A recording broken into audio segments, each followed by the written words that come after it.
भारत का हुआ बुरा हाल। इस फोटो को देखकर अंदाजा लगा सकते हैं कोरोना का तीसरा लहर चालू हो गया है दोस्तों। क्या आपको मालूम है चाइना ने कोरोना वायरस को कैसे हराया और क्यों हमारा देश भारत आज भी कोरोना वायरस को नहीं हरा पाया? आखिर क्यों? और क्या आपको मालूम है चीन फिर से भारत को खतरे में डालने वाला है? आज के इस वीडियो में पूरी डिटेल में मालूम चलेगा। दोस्तों, आज हमारे देश में जो हालात हैं उसे देखकर हर किसी की रूह कांप रही है, क्योंकि भारत में कोरोना वायरस दिन दुगुनी रात चौगुनी तेजी से अपनी पकड़ लोगों के बीच बना रहा है और हर रोज नए रिकॉर्ड तोड़ रहा है। ऐसे में आपके दिमाग में ये सवाल कभी न कभी तो आया होगा कि दुनिया की सबसे बड़ी आबादी वाला देश चाइना, जहां से ये खतरनाक वायरस निकला था, आज पूरी तरह से कोरोना वायरस मुक्त कैसे हो गया? आखिर ये अजूबा हुआ कैसे और कैसे चाइना ने इस वायरस को हराकर अपने देश को जीत दिलाई? वहीं हम भारतवासी आज भी इस खतरनाक वायरस की चपेट में आकर कुत्तों की मौत मरने को मजबूर है। तो दोस्तों, आज की वीडियो में मैं यानी आपका दोस्त विशाल प्रजापति आपके सभी सवालों का जवाब दूंगा। बस वीडियो के अंत तक बने रहना।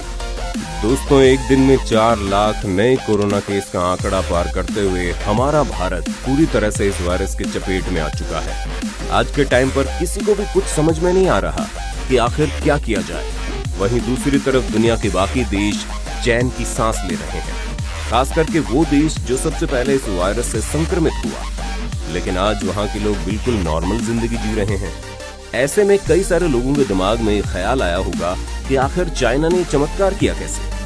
तो दोस्तों, सबसे पहले हम आपको बता दें कि चाइना ने अपनी पूरी व्यवस्था टाइट करके रखी थी। जहां 2020 के नए साल पर दुनिया खुशियां मना रही थी, वहीं चाइना इस वायरस से जूझ रहा था। मामले दिन प्रतिदिन बढ़ते जा रहे थे और किसी को कुछ समझ में नहीं आ रहा था कि क्या किया जाए और क्या हो रहा है ये।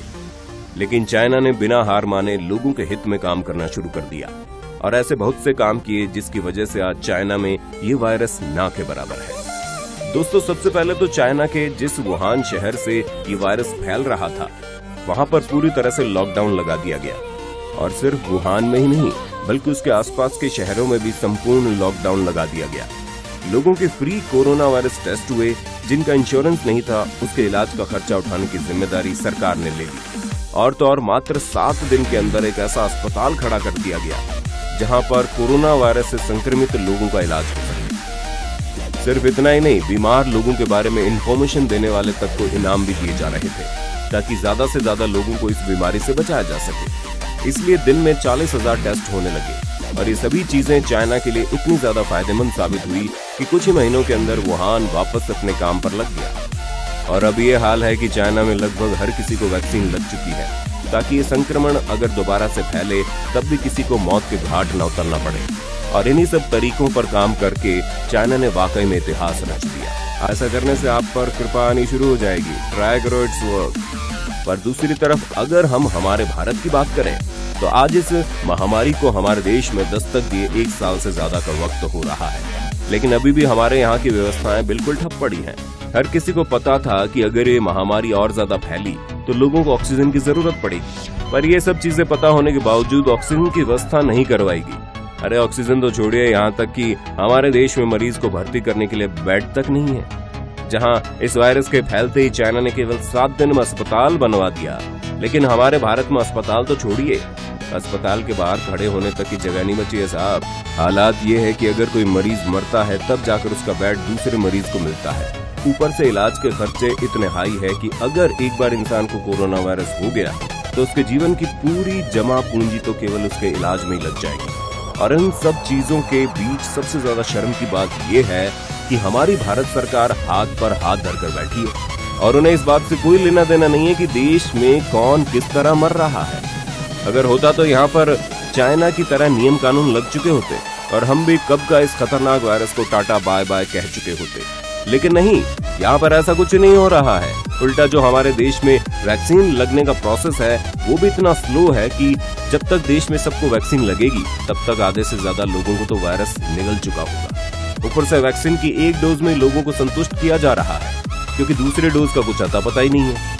मतलब दोस्तों, आप खुद ही सोचिए ये वायरस कितने भयानक तरीके से जब आज से 1 साल पहले आया था तो सबसे ज्यादा खतरा चाइना को था, लेकिन चाइना ने हर एक चीज को इतने बेहतरीन तरीके से हैंडल किया कि आज वो वायरस से नॉर्मल जिंदगी जी पा रहे हैं, लेकिन हम भारतवासियों ने इस वायरस को कुछ ज्यादा ही हल्के में ले लिया था और यही नतीजा था कि आज ये वायरस हमें हल्के में ले रहा है और हजारों लोगों को मौत के घाट उतार रहा है।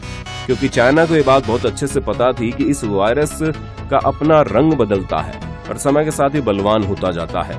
इसीलिए उन्होंने वक्त रहते इस वायरस पर पकड़ बना ली और आज चैन की सांस ले रहे हैं। पर ये बात हम भारतवासी नहीं समझ पाए, जिसका नतीजा हमें भुगतना पड़ रहा है और हालात इससे भी बदतर होने वाले हैं, क्योंकि आने वाले 1-2 महीना बहुत ही ज्यादा क्रिटिकल होंगे।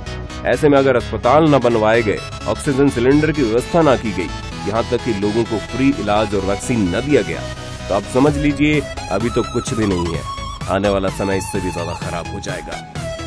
अब दोस्तों, भले ही भारत और चाइना का 36 का आंकड़ा चलता हो, लेकिन इस मामले में हमें इस चाइना से सीख लेनी चाहिए कि किस तरह हम इस महामारी से निपट सकते हैं, क्योंकि जितनी तेजी से चाइना ने वायरस को भगाया है वाकई में काबिल तारीफ है, और जिस तरह हम भारतवासियों ने इस वायरस को हल्के में लिया है, उससे ज्यादा शर्मसार बात कोई हो ही नहीं सकती। लेकिन अभी भी मौका है, अगर सरकार चाइना और अपने आप को कोरोना वायरस से मुक्त करने वाले बाकी देशों के नक्शे कदमों पर चलती है, तो ये जंग थोड़ी आसान हो जाएगी, वरना न जाने कितनी लाशें आपको शमशान घाट पर आंकड़ों की तरह जलती हुई दिखेंगी। इस वीडियो को इतना शेयर कीजिए कि ये वीडियो हमारी सरकार तक पहुंच जाए।